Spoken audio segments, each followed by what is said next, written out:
Hello, നല്ല നമസ്കാരം. കൃഷാന്ത് സംവിധാനം ചെയ്ത മസ്തിഷ്ക മരണം. മസ്തിഷ്ക മരണം ഫ്രാങ്ക് എന്തോന്ന് അങ്ങനെ എന്തോ ഒരു പേരാണല്ലോ. ഫ്രാങ്കിൻ ബീറ്റിംഗ് ഓഫ് സൈമൺ മെമ്മറീസ്.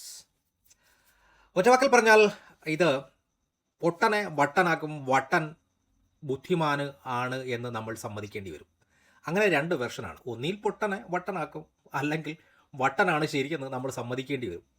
അങ്ങനെ ഉള്ള ഒരു സിനിമയായിട്ടാണ് എനിക്ക് ഇത് സിനിമ കണ്ടിട്ട് ഫീൽ ചെയ്തത്. ഇതിൻ്റെ മെയിൻ പ്ലോട്ട് എന്ന് പറയുന്നത് 2046 നിയോ കൊച്ചി സങ്കല്പത്തിലാണ് സിനിമ നടക്കുന്നത്. മനുഷ്യൻ്റെ മസ്തിഷ്കത്തിലെ ഓർമ്മകൾ സേവ് ചെയ്യുവാനും അവ മറ്റൊരാൾക്ക് വെർച്വൽ റിയാലിറ്റിയിലൂടെ അനുഭവിക്കുവാനും സാധിക്കുന്ന ഒരു സാങ്കേതികവിദ്യ വികസിപ്പിച്ച കാലഘട്ടമാണ് 2046. സിനിമയിലെ നായകൻ മറ്റൊരാളുടെ ഓർമ്മകളിലൂടെ സഞ്ചരിക്കുമ്പോൾ ഉണ്ടാകുന്ന ചില സ്വാഭാവിക സംഭവ വികാസങ്ങളും തുടർന്നുണ്ടാകുന്ന ഒരു മർഡർ മിസ്റ്ററിയുമാണ് ചിത്രത്തിൻ്റെ മെയിൻ പ്ലോട്ട്. AI സാങ്കേതികവിദ്യയുടെ ദുരുപയോഗവും സോഷ്യൽ മീഡിയയുടെ അതിപ്രസരവുമാണ് കഥയിൽ പ്രധാന പങ്ക് വഹിക്കുന്നത്. ഈ ചിത്രത്തിൽ പൂർണ്ണമായും ഒരു സൈബർ പാങ്ക് ഡിസോപ്പിയൻ സറ്ററാണ് കാണുന്നത്. അതോടൊപ്പം തന്നെ ഹോളിവുഡ് ചിത്രമായിട്ടുള്ള റെഡി പ്ലെയർ ഓൺ, അതോടൊപ്പം തന്നെ മൈനോറിറ്റി റിപ്പോർട്ട്, അപ്ഗ്രേഡ് എന്നിവയുടെയൊക്കെ സ്വാധീനം ഈ സിനിമയിൽ ഉണ്ട്. സിനിമയിൽ എനിക്ക് തോന്നുന്നത് പ്രധാനമായിട്ടുള്ള സവിശേഷത സോഷ്യൽ മീഡിയയിൽ പ്രമുഖ വ്യക്തികളെയും സംഭവങ്ങളെയും പ്രൂഫ് ചെയ്തിരിക്കുന്നു എന്നതാണ് ഇതിൻ്റെ മറ്റൊരു വലിയൊരു പ്രത്യേകതയായിട്ട് എനിക്ക് തോന്നിയത്. അതോടൊപ്പം തന്നെ കപട സദാചാരവാദികൾ, ഓൺലൈൻ മീഡിയ, പ്രസ്, അങ്ങനെയുള്ള ഒരുപാട് ആൾക്കാരെ നിസ്സീമമായി വിമർശിക്കാനും പരിഹസിക്കാനും ശ്രമിക്കുന്നുണ്ട്. ഗഗനചാരി, ആവാസവ്യൂഹം എന്നീ ചിത്രങ്ങൾക്ക് ശേഷം കൃഷാന്ത് വീണ്ടും തൻ്റെ ഒരു വിഷണറി മികവ് അദ്ദേഹം തെളിയിച്ചിരിക്കുന്നു. പരിമിതമായിട്ടുള്ള ബഡ്ജറ്റിൽ ഒരു നല്ലൊരു സിനിമ അദ്ദേഹം ഒരുക്കി വെച്ചിട്ടുണ്ട് എന്ന് തന്നെ പറയേണ്ടി വരും.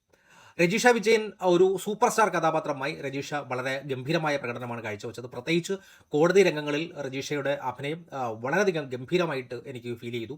അതോടൊപ്പം തന്നെ നിരഞ്ജ് മണിയൻപിള്ള രാജു, വിമൽ എന്ന് പറയുന്ന കഥാപാത്രത്തെ വളരെ ഭംഗിയായി അവതരിപ്പിച്ചു. പ്രത്യേകിച്ച് കുട്ടിയുമായിട്ടുള്ള ഒരു നല്ല ചില സാധനങ്ങൾക്ക് ഗംഭീരമായിട്ട് തന്നെ ഇത് ചെയ്തു. അതോടൊപ്പം തന്നെ കോമഡി നന്നായിട്ട് തന്നെ നല്ല ടൈമിംഗ് ഉണ്ടായിരുന്നു കോമഡിയൊക്കെ.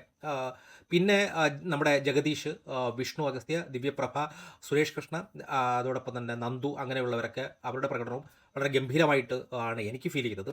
അതോടൊപ്പം തന്നെ ഇതിൻ്റെ വിഷ്വൽ ആർട്ട്, നിയോൺ ലൈറ്റുകൾ, അങ്ങനെ കുറേ സാധനങ്ങൾ കൊച്ചിയുടെ ഒരു അന്തരീക്ഷത്തെയും അതോടൊപ്പം തന്നെ ഭാവിയിലെ ഒരു ഉപകരണങ്ങളുടെ ഒരു മികച്ച CGI സഹായത്തോടുകൂടി നന്നായിട്ട് തന്നെ ഒരുക്കിയിട്ടുണ്ട്. അതോടൊപ്പം തന്നെ സിനിമാറ്റോഗ്രാഫിയും എഡിറ്റിങ്ങും, പ്രയാഗ് മുകുന്ദൻ്റെ ക്യാമറയും സ്കോട്ട് പിറ്റിഗ്രാം സ്റ്റൈലിലുള്ള ഒരു കോമിക് എഡിറ്റിംഗ് സിനിമയ്ക്ക് ഒരു പ്രത്യേക ഫേസിങ് നൽകുന്നുണ്ട്. അതോടൊപ്പം തന്നെ അറ്റ്മോസ്ഫിയറും അതോടൊപ്പം തന്നെ സൗണ്ട് ഡിസൈനിങ്ങും സിനിമയുടെ ഒരു ഫാസ്റ്റിങ്ങിനെ ഇത് ചെയ്യാൻ വേണ്ടി വളരെയധികം സഹായിച്ചിട്ടുണ്ട്. ഇതിൻ്റെ ഒരു പ്രധാനമായിട്ടുള്ള ഒരു കുറേ കീ മൂവ്മെൻറ്റ്സ് എന്ന് പറയുമ്പോൾ ആ സിനിമയുടെ കോടതി രംഗം, അതോടൊപ്പം തന്നെ ഏറ്റവും വലിയ ഹൈലൈറ്റായിട്ട് എനിക്ക് തോന്നി വിഷ്ണു അഗസ്ത്യയും ഷീൻസ് ദിവ്യപ്രഭ ചേർന്നിട്ടുള്ള ആ രംഗങ്ങൾ. ഒരുപാട് നല്ല ചിരി, ചിലയിടത്തൊക്കെ നല്ല ഗംഭീരമായിട്ട് ചിരി പടർത്താൻ സഹായിച്ചിട്ടുണ്ട്. അതോടൊപ്പം തന്നെ ഒരു ഹോളിവുഡ് ചിത്രങ്ങളുടെ ലുക്കുകളിലാണ് ഇവരുടെ കോസ്റ്റ്യൂമൊക്കെ, അതോടൊപ്പം തന്നെ അവരുടെ വരവൊക്കെ അങ്ങനെയാണ്. ഈ സിനിമയുടെ നെഗറ്റീവ് നോക്കുമ്പോൾ ഈ സിനിമ നേരിടുന്ന ഏറ്റവും വലിയ വിമർശനം ഇതിൻ്റെ എക്സ്ട്രീം സ്വഭാവമാണ്. ഇതൊരു സാധാരണ കുടുംബ ചിത്രമോ അതല്ലെങ്കിൽ നമുക്ക് എല്ലാവർക്കും ആസ്വദിക്കാൻ പറ്റുന്ന ഒരു മാസ് പടമോ അല്ല. പ്രത്യേകിച്ച് പ്രായമായവർക്കൊക്കെ ഇത് നന്നായിട്ട് ദഹിക്കത്തില്ല. കാരണം സാങ്കേതികവിദ്യയുടെ ഒരു ബന്ധമില്ലാത്ത ആൾക്കാർക്കൊക്കെ ഇത് ഒട്ടും തന്നെ ദഹിക്കത്തില്ല എന്നുള്ളതാണ് സംഭവം.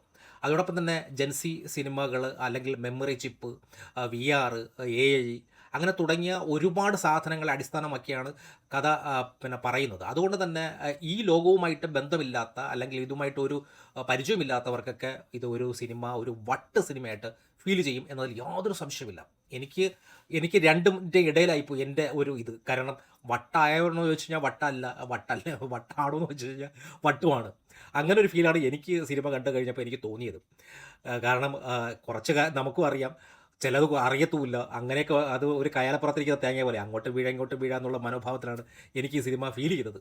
പിന്നെ അതോടൊപ്പം തന്നെ ഇതിൻ്റെ ഈ സിനിമയുടെ നല്ല ഇഴച്ചിലുണ്ടായിരുന്നു. അതോടൊപ്പം തന്നെ ഇത് മേക്കിംഗ് കൊണ്ട് നല്ല കിടിലൻ സാധനമായിരുന്നു. പക്ഷേ തിരക്കഥയിൽ ആ ഒരു ഇത് കണ്ടില്ല.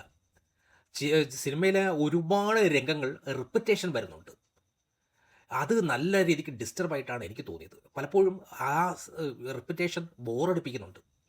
വിഷ്വലുകൾക്കും സാങ്കേതിക വിദ്യയ്ക്കും നൽകിയിട്ടുള്ള പ്രാധാന്യം ഒരു ശക്തമായിട്ടുള്ള ഒരു പിന്നെ കോർ സ്റ്റോറി ഉണ്ടാക്കാൻ സാധിച്ചിട്ടില്ല എന്നുള്ളതാണ്.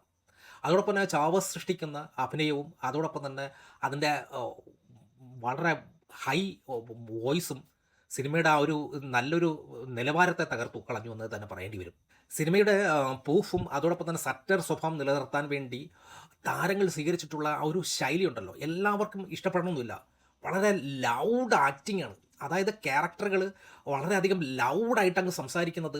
അതോടൊപ്പം തന്നെ ഇത് ചിലയിടങ്ങളിൽ ഉണ്ടല്ലോ ഈ ഇവരുടെ ലൗഡ് നന്നായിട്ട് വെറുപ്പിക്കുകയാണ്. ഈ ലൗഡ് ആക്ടിങ് ഉണ്ടല്ലോ പലപ്പോഴും നമ്മൾ ഈ ടി വിയിലൊക്കെ കാണുന്ന പിന്നെ കോമഡി സ്കിറ്റുകളില്ലേ, അതേപോലെയൊക്കെയാണ് എനിക്ക് തോന്നിയിട്ടുള്ളത്. അതോടൊപ്പം തന്നെ നമ്മൾ പിന്നെ സോഷ്യൽ മീഡിയയിൽ കാണുന്ന റീൽസുകൾ പോലെയൊക്കെ ആണ് ചിലയിടത്തൊക്കെ തോന്നിയിട്ടുള്ളത്. പിന്നെ ചില കഥാപാത്രങ്ങൾ വെറുപ്പിച്ച്, പ്രത്യേകിച്ച് ദിവ്യപ്രഭ അവതരിപ്പിച്ച വക്കീൽ കഥാപാത്രം, ആ പുള്ളിക്കാരി വളരെ സ്പീഡായിട്ട് ഡയലോഗ്, കുറേ നല്ല കോമഡി ഉണ്ടായിരുന്നു, പക്ഷേ സ്പീഡായിട്ട് പറഞ്ഞതുകൊണ്ട് പലതും പിന്നെ കൺവേ ചെയ്യാൻ പറ്റിയില്ല. പിന്നെ ഒരുപാട് കണ്ടു പഴകിയിട്ടുള്ള കാര്യങ്ങൾ തന്നെയാണ് സിനിമ കൈകാര്യം ചെയ്തത്. പല വിഷയങ്ങളും സോഷ്യൽ മീഡിയയിൽ ഒരുപാട് പ്രാവശ്യം നമ്മൾ കണ്ട് മറന്നിട്ടുള്ള സാധനങ്ങൾ. അതോടൊപ്പം തന്നെ സോഷ്യൽ മീഡിയയിലെ അശ്വന്ത് കോക്ക്, ആറാട്ടണ്ണൻ, ശാന്തിവിള ദിനേശ്, അങ്ങനെയുള്ള ഒരുപാട് പേരെ കൊണ്ടുവന്ന് ഒരുപാട് പരിഹസിക്കുന്ന രീതിയിൽ, സോഷ്യൽ മീഡിയ അല്ലെങ്കിൽ റിവ്യൂ ചെയ്യുന്നവരെയൊക്കെ പരിഹസിക്കുന്ന രീതിയിൽ, അവരെയൊക്കെ കളിയാക്കി എയറിൽ കയറ്റുന്ന രീതിയിൽ നന്ദു ചെയ്ത ആ ക്യാരക്ടർ ആ രീതിയിലുള്ള ഒരു സാധനമാണ്. അതിൻ്റെയൊക്കെ പുതുമ പോയില്ലേ? അതൊരു പണ്ടായിരുന്നു അതൊക്കെ വർക്കാവുന്നത്. ഇപ്പോഴും അതും പിടിച്ചുകൊണ്ട് നിൽക്കുകയാണ്. പിന്നെ എപ്പോഴും നമ്മൾ മൊബൈൽ റീൽസിലൊക്കെ കാണുന്നത് അതിൻ്റെ അപ്പുറം ഇത് ഒരു പിന്നെ ബ്രില്യൻസ് ആയിട്ട് ഒന്നും എനിക്ക് തോന്നിയിട്ടില്ല. പലപ്പോഴും പല കണ്ടന്റും നമ്മൾ കണ്ട് മറന്നിട്ടുള്ള സാധനങ്ങളാണ് സോഷ്യൽ മീഡിയയിൽ. പിന്നെ അതോടൊപ്പം തന്നെ ഇതിന് ഒരു വൈകാരികമായിട്ടുള്ളൊരു നിമിഷങ്ങൾ ഒന്നും തന്നെ ഇല്ല. ആകപ്പാടെ എന്തെങ്കിലും തോന്നിയിട്ടുള്ളത് ഒരു കൊച്ചുമായിട്ടുള്ള പപ്പ നമ്മുടെ കുടുംബം നോക്കണം എന്ന് പറഞ്ഞിട്ട് കൊച്ച് പിന്നെ ഇതിൽ വന്ന് ടി വിയിൽ പിന്നെ സ്ക്രീനിൽ വന്ന് സംസാരിക്കുന്നതാണ്. ആ ഒരു ഇത് അതോടൊപ്പം തന്നെ പിന്നെ കുഞ്ഞും മരിച്ചു കിടക്കുമ്പോൾ ഭാര്യയും ഭർത്താവും കൂടിയുള്ള ആ ഒരു മെമ്മറീസ്, അങ്ങനെയുള്ള ചില സാധനങ്ങളല്ലാതെ വൈകാരികമായിട്ട് ഒരു സാധനവും ഇതിനകത്തില്ല. പല തമാശകളും പലതും പരിഹസിക്കുന്ന രീതിയിലാണ്. അതോടൊപ്പം തന്നെ പല ഡയലോഗുകളും ഉണ്ടല്ലോ, മറ്റർത്ഥം വച്ചിട്ടുള്ള ഡയലോഗുകളും ഒരുപാട് ചീത്ത എന്ന് പറയുന്ന പച്ചത്തെറി വിളിക്കുന്ന രീതിയിലുള്ള ഡയലോഗ്, സെക്സ്, പിന്നെ തുണ്ട്, അങ്ങനെയുള്ള ഒരുപാട് സാധനങ്ങൾ വന്ന് പോകുന്നുണ്ട്. അത് ഒരുപക്ഷെ 2046 ഒരുപക്ഷെ ഇങ്ങനെയൊക്കെ ആയിരിക്കും, നോർമലൈസ് ചെയ്യപ്പെടുമായിരിക്കും ചില വാക്കുകൾ, അല്ലെങ്കിൽ ചില പദങ്ങൾ നോർമലൈസ് ചെയ്യപ്പെടുമായിരിക്കും. പക്ഷേ അത് ഈ കാലഘട്ടത്തിൽ അത് എത്രത്തോളം ദഹിക്കുമെന്ന് തന്നെ കണ്ടു തന്നെ അറിയണം.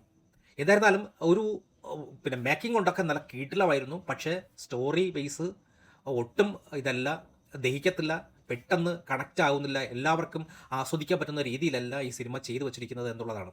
അതുകൊണ്ട് തന്നെ ഈ സിനിമ 2 വെർഷനുണ്ട്. വട്ടാകാനും സാധ്യതയുണ്ട്, വട്ടായാൽ വട്ട് തന്നെയാണ്. ഇഷ്ടപ്പെട്ടാൽ സൂപ്പറായിട്ട് ഇഷ്ടപ്പെടുന്ന ഒരു സിനിമയായിട്ടാണ് എനിക്ക് ഫീൽ ചെയ്തിട്ടുള്ളത്. എന്തായിരുന്നാലും ഒരു തവണ പരീക്ഷിക്കാം, പക്ഷേ കണ്ടിട്ട് വട്ടായി പോകാൻ പാടില്ല എന്നുള്ളതാണ്.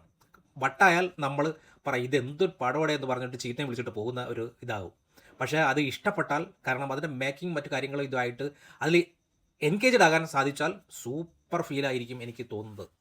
എന്തായിരുന്നാലും മസ്തിഷ്ക മരണം എല്ലാവരും കാണണമെന്ന് ഒരു ഇതുമില്ല, പക്ഷേ ജെൻസി പിള്ളേർക്കൊക്കെ നല്ല ഗംഭീരമായിട്ട് വർക്കാവുന്ന ഒരു സിനിമയാണ്. കാരണം അവർക്ക് റിലേറ്റ് ചെയ്യാൻ പറ്റുന്ന സബ്ജക്റ്റുകളും അവർക്ക് അറിയാവുന്ന, അവർ സുപരിചിതമായിട്ട് ഉപയോഗിക്കുന്ന പല AI സാധനങ്ങളും ആപ്പുകളും അങ്ങനെയുള്ള സാധനങ്ങളൊക്കെയാണ് ഉപയോഗിച്ചിരിക്കുന്നത്. അതോടൊപ്പം തന്നെ വരുംകാലങ്ങളിൽ കോടതിയൊക്കെ എങ്ങനെ ആയിരിക്കും എന്നതിനെക്കുറിച്ചൊക്കെ ഇതിൽ നന്നായിട്ട് ഒരുപാട് ഫ്യൂച്ചറിൽ ഇങ്ങനെയൊക്കെ ആയിരിക്കും എന്നുള്ള ഒരു മുൻവിധി കൂടി നൽകുന്നുണ്ട് ഈ സിനിമ. Okay, thank you.